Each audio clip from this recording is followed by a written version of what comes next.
Today we work. We put yesterday into the past where it belongs, and we work and we do stuff. Quite honestly, when the sun comes out, you don't actually have to ask why we do stuff like this. That's why we do stuff like this, so that we can have things like this around. So the video today is going to be bits and pieces, sort of, you know, I've got work to do. I will probably do some more repotting. I've got watering to do, which I'm about to start now. I'm not going to pester you with mixing up the feed and stuff like that, but I will have the camera ready so that while I'm watering stuff, if anything pops up that's interesting, I can just film it as and when.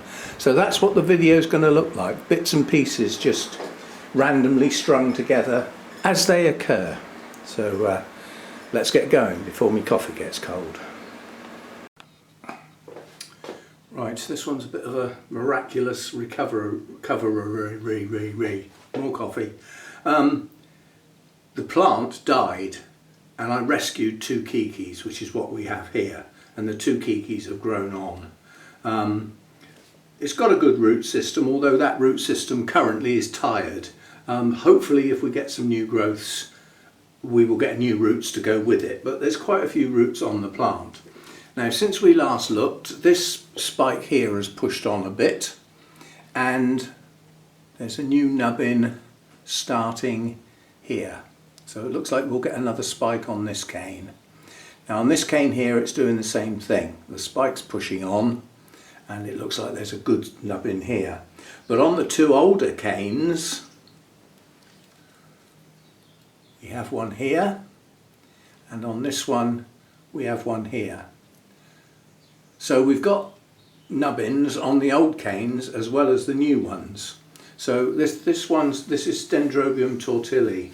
Lovely blooms, like most of the winter resting type dendrobiums, short-lived.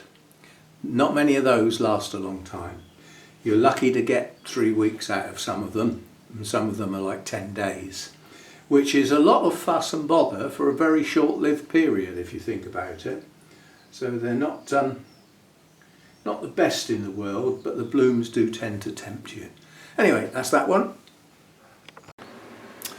Now this one is Dendrobium Jenkins CI, and once upon a time this was on a mount that way round, and the mount was heavily curved quite badly, and the light was coming in from one end, and that spring it bloomed on the end that got the light, and there were no blooms round the other side.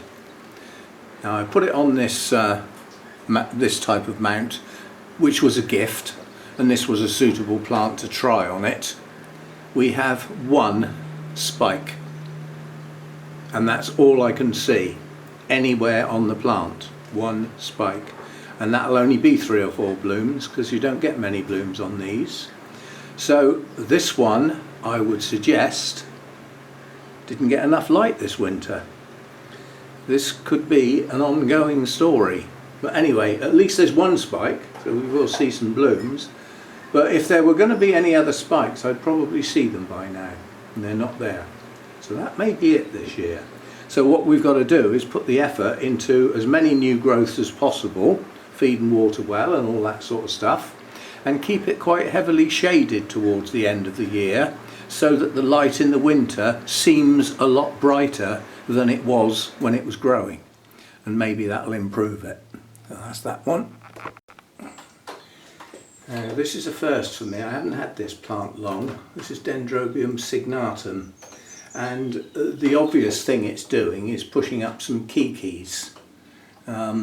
That could be another one there. But what's snuck up on me is the nubbins on the mature canes. So we've definitely got one there.